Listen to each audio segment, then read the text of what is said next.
My name is Kayla Monroe. I'm 16, and my life has always been split between two homes. I've never known what it's like to have a normal family. My parents, Natalie and Derek, were never married. They had a brief, passionate relationship after college that burned out just as quickly as it started. But then I came along and things got complicated. They decided to share custody of me equally, which meant I spent every other month switching houses.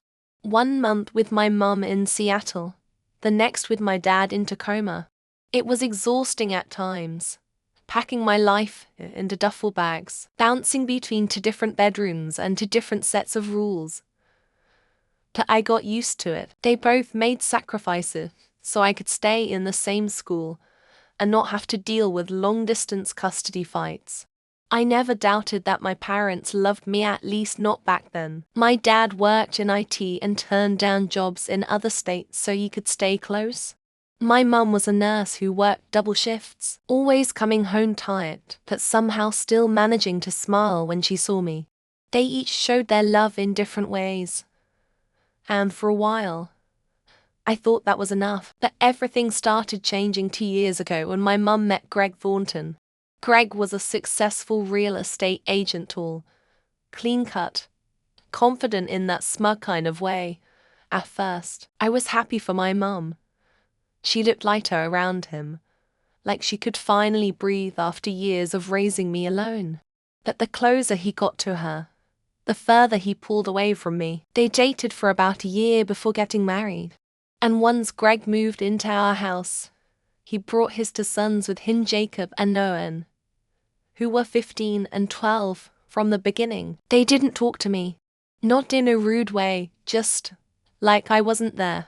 It was as if I had suddenly become a piece of furniture in my own home. Greg wasn't cruel. He never yelled or made sarcastic comments. He just completely ignored me. No greetings, no eye contact, no acknowledgement. I'd walk into the room and he'd turn away like I didn't exist. His sons followed his lead.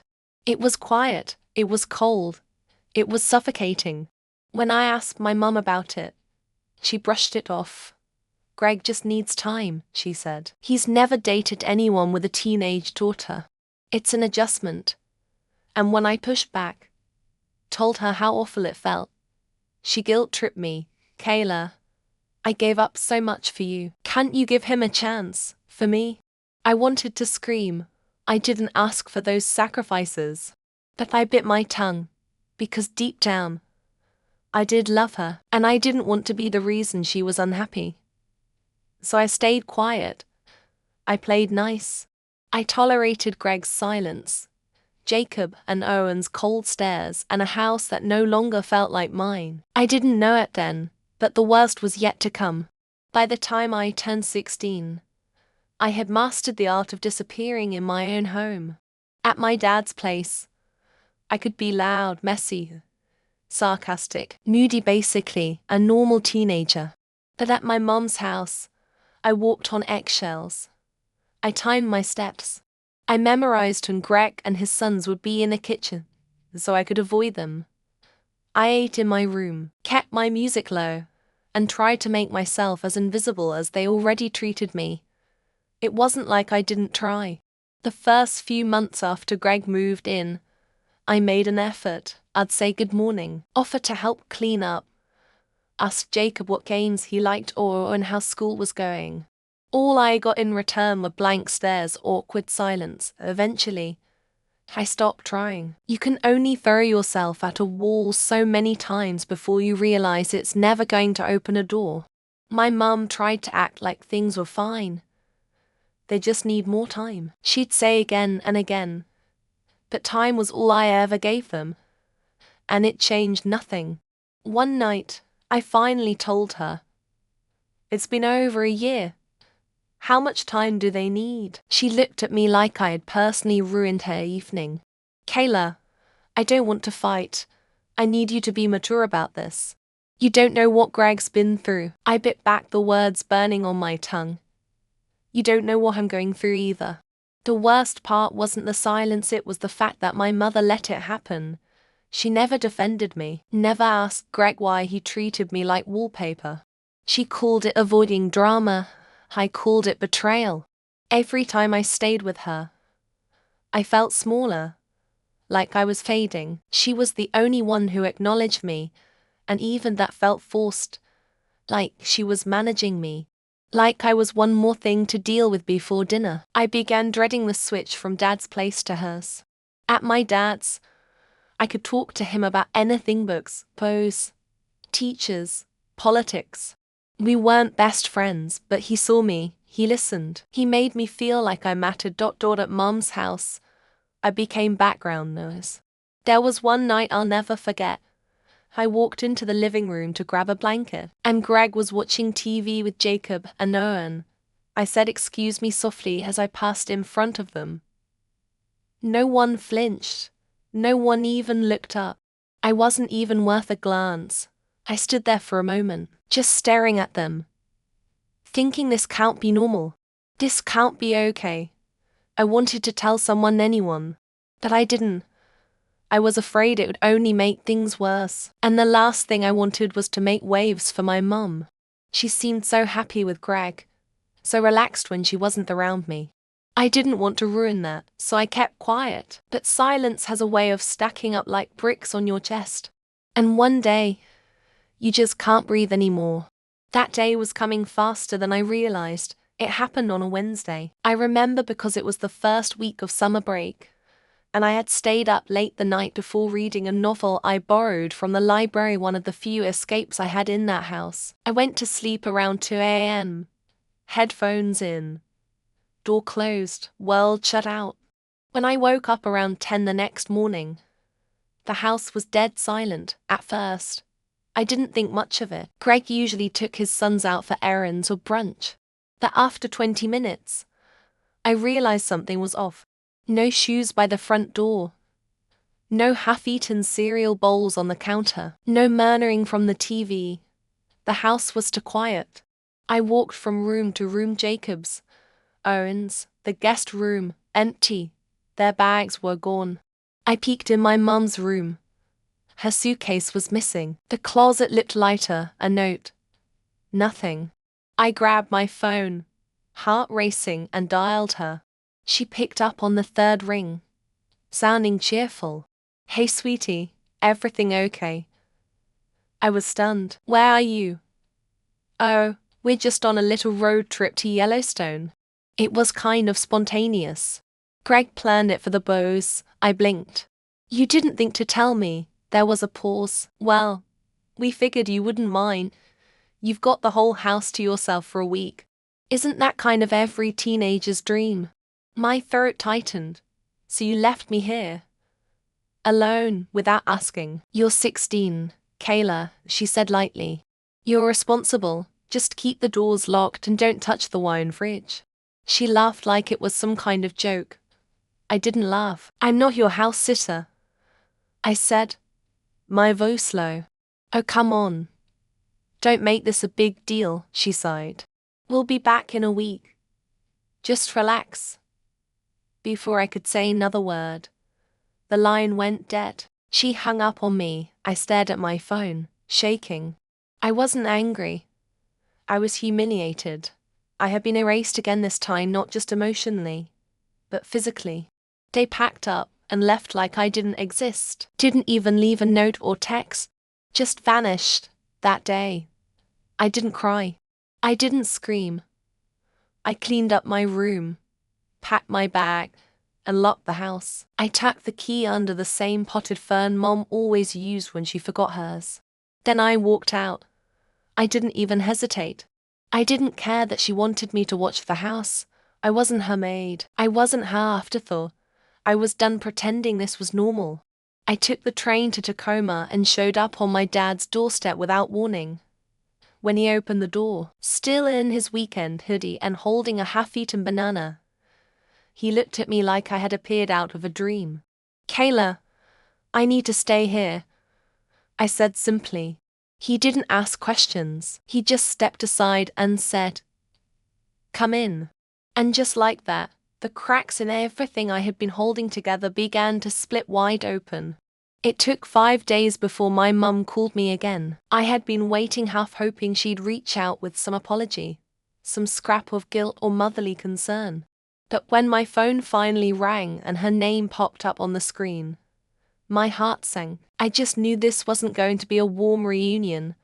I answered with a flat, "Hey." "What the hell? Kayla," she screamed. The force of her voice made me pull the phone away from my ear. "You left the house," she shouted. "You just walked out. Do you have any idea what's happened? We got robbed." "Kayla." "Robbed?" I blinked. "Wait, what?" "They broke in. They took the TV, Greg's sound system, Jacob's PlayStation, and half of my jewelry." Gone. My stomach twisted, but not because of guilt, because of how fast she'd gone from "how are you" to "this is your fault. You didn't even tell me you were leaving." She went on. "You just vanished. I tried to call you," I said, trying to stay calm. "You hung up on me. I called again, and you didn't answer. You could have texted." I was angry. I snapped. "I thought that was obvious. You left me alone with no warning. What did you expect me to do, just sit there and wait for you to come back like a dog?" "I expected you to be responsible," she hissed. "I trusted you." "No, you used me," I said, my voice shaking now. "You didn't even ask. You left me out of your plans like always. And when I didn't go along with it, suddenly it's all my fault." There was silence, and then came a voice I hadn't heard in years. "Craig." I could hear him yelling in the background. Then he got on the phone. "This is exactly what I warned Natalie about," he growled. "You're a walking disaster. I always knew you'd bring trouble." I froze. "I knew the second I moved in that you'd tear this family apart," he continued. "And now you've proven it. You couldn't even watch the house for 1 week." "One? I didn't even know I was supposed to," I shouted. "Because you don't listen," he spat. "Just like your mother said." His words echoed in my head, "just like your mother said." That was when something shifted inside me, something cold and sharp. I ended the call. I couldn't listen anymore. I turned to my dad, who had been sitting across from me, watching the whole thing play out. His jaw was clenched, his hands, fists on his knees. "They're blaming me," I whispered. My dad stood up slowly, walked into the other room, and came back with a small notebook. "What's that?" I asked. "A custody petition," he said simply. "We're done playing their game." He didn't raise his voice. He didn't scream. But the way he said it sent chills down my spine. Something big was coming, and this time, I wasn't the one who'd be invisible. 3 days after the screaming phone call, my mum showed up at my dad's house. She didn't call first. She just appeared standing on the porch in yoga pants and a windbreaker, her hair in a messy bun, looking like someone who hadn't slept in days. I was upstairs, but I could hear everything through the vent. "Derek, please," she begged. "Let me talk to Kayla, just for 5 minutes." "No," he said flatly. "You lost that privilege." I crept halfway down the stairs and saw her through the hallway, eyes red, hands wringing. "She doesn't know the full story," my mom said. "Whose fault is that?" my dad snapped. "You had years to tell the truth." She left after 5 minutes. She never saw me. Later that night, my dad handed me his phone. "There's something you need to read," he said. It was an email from Greg Thornton. "Kayla, I don't expect you to forgive me, but I need you to know the truth. For the last 2 years, I've treated you with indifference and, honestly, cruelty. I believed things about you that I now know were completely false. Asterisk, when I first started dating your mom, I asked her if I could move in and bring my mother with me. She told me you were the problem, that you hated the idea of living with someone sick, that you called my mother a burden and said you'd make our lives miserable if she moved in. She told me you were manipulative, that you had driven away other men before me, that you were still hoping your parents would get back together, and you were sabotaging any chance she had at happiness. I believed her. I shouldn't have, and I treated you like a threat, instead of like the kid you were. I'm sorry for everything. Greg. I stared at the screen for a long time, reading it again and again, until the words blurred. My own mother, had made me the villain to protect her image. She didn't want Greg's sick mother moving in, so she blamed me. She didn't want to admit she was overwhelmed, so she made me the scapegoat. And Greg, he swallowed it whole. That's why he had hated me. That's why his sons never spoke to me. I had been cast as the monster in a story I didn't even know was being written. The worst part, I believed it too. For years I thought there must have been something wrong with me, that I was too cold, too angry, too hard to love. But it was never me. It was her. My dad sat down next to me, not saying a word. He didn't have to. I felt everything in that silence: his heartbreak, his fury, his guilt for not seeing it sooner. I'm filing for full custody, he said softly. And Greg ... he's filing for divorce. I didn't speak. I couldn't. I just sat there, clutching the phone like it was the last proof I had that I wasn't crazy. My whole childhood had been twisted around a lie. That now I had the truth. And with truth comes power. The fallout came fast. Greg filed for divorce just 3 days after sending the email. According to my dad, he packed his things and moved into a rental apartment across town. He took Jacob and Noah with him. My mum tried to stop him, tried pleading, gaslighting, even threatening to expose him if he abandoned her. But Greg had already learned how far her truths could stretch. And for the first time, he didn't buy it. My mum spiraled. She left voicemails on my dad's phone, sobbing hysterically. Some were angry, full of blame. Others were desperate. She begged him to talk to Greg for her. She begged me to speak to her. She said she'd been overwhelmed and didn't know how to handle the pressure. She said she only wanted a family, but families aren't built on lies. They don't survive on silence. Meanwhile, my dad's lawyer began compiling everything. Every text, every ignored call, the email from Greg, and even statements from my school counselor. I hadn't realized how much documentation we had until it all started coming together like puzzle pieces. At our first court appearance, my mum looked like a ghost of herself.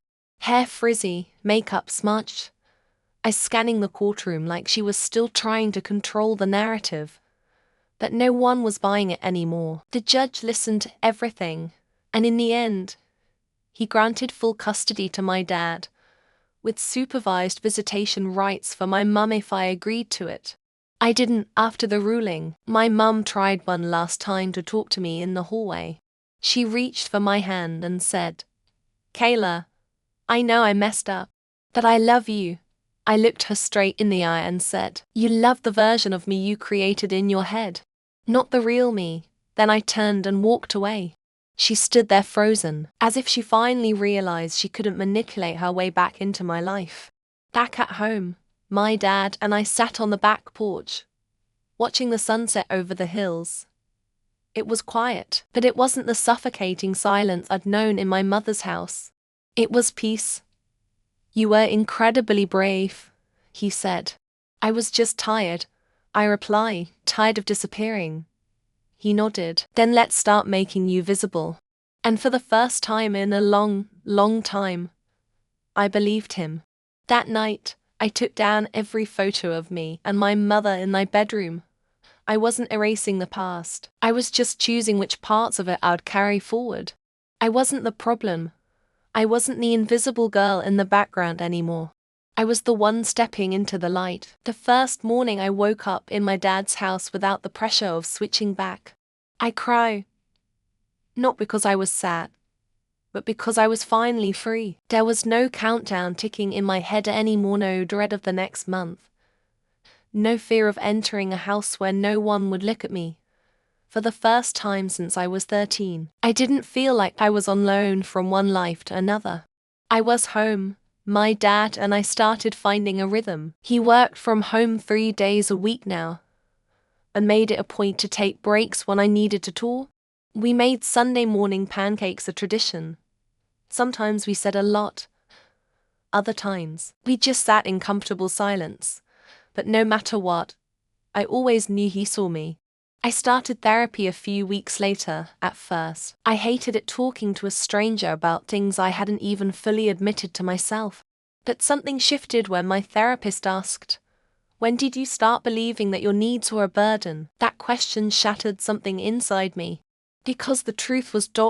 I couldn't remember ever not believing that. I had spent years shrinking myself to make space for other people's comfort. Greg's silence, my mum's guilt, her perfect little family narrative. I'd convinced myself I was lucky just to exist in her world, even if I had to sit quietly on the edges of it.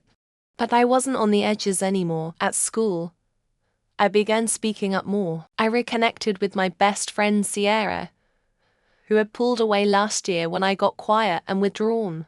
I finally told her everything, and instead of judging me, she cried with me. I knew something was wrong, she said, that I didn't know how to help. Sometimes people don't need to fix you. They just need to sit with you in the broken. I joined the writing club. I'd always loved words, but now I had something real to say.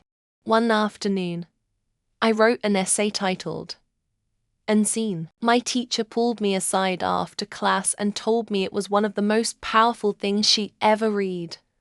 "You need to share this," she said. "You have a voice that matters." That night, I printed it out and gave it to my dad. He didn't say anything for a long time after reading it, just hugged me so tight I could barely breathe. "Thank you for staying," I whispered. He pulled back. "Thank you for fighting to be heard." And I really had. Not through screaming or burning bridges, but by choosing myself. By telling the truth. By walking away from people who only loved me when I stayed quiet. I wasn't invisible anymore. I was Kayla Monroe. And I had a story worth telling. People always say revenge is loud, something explosive. A grand gesture. A mic drop. But sometimes, revenge is choosing peace over chaos, truth over silence, and walking away without ever looking back. For 3 years, I let myself believe that I was the problem, that I needed to shrink, to soften, to disappear so others could be comfortable. I thought if I stayed quiet, I'd be loved. If I kept the peace, I'd be enough. But the truth is, you are never too much for the people meant to love you. I wasn't angry the day my mum lost her marriage, or when she lost custody of me. I didn't gloat. I didn't scream. I didn't celebrate. I just breathed for the first time in years, because what hurt me wasn't the robbery or being left behind. It was years of emotional abandonment from someone who should have been my safest place. It was being made the villain in a story I never wrote. Now I'm the author of my own life. Sundays still hurt. I won't pretend they don't. I hear certain songs and remember how I used to play them softly in my room to drown out the silence. I walk past photos of my childhood and wonder if my mum ever saw me, or just a reflection of what she wished I were. But then I look at where I am now. I have my father's trust. I have friends who see me, laugh with me, cry with me. I have words, my writing, my voice, and I have me. That's the real revenge. Not anger, not spite, but healing, living well, becoming whole on my own terms. I don't need an apology anymore.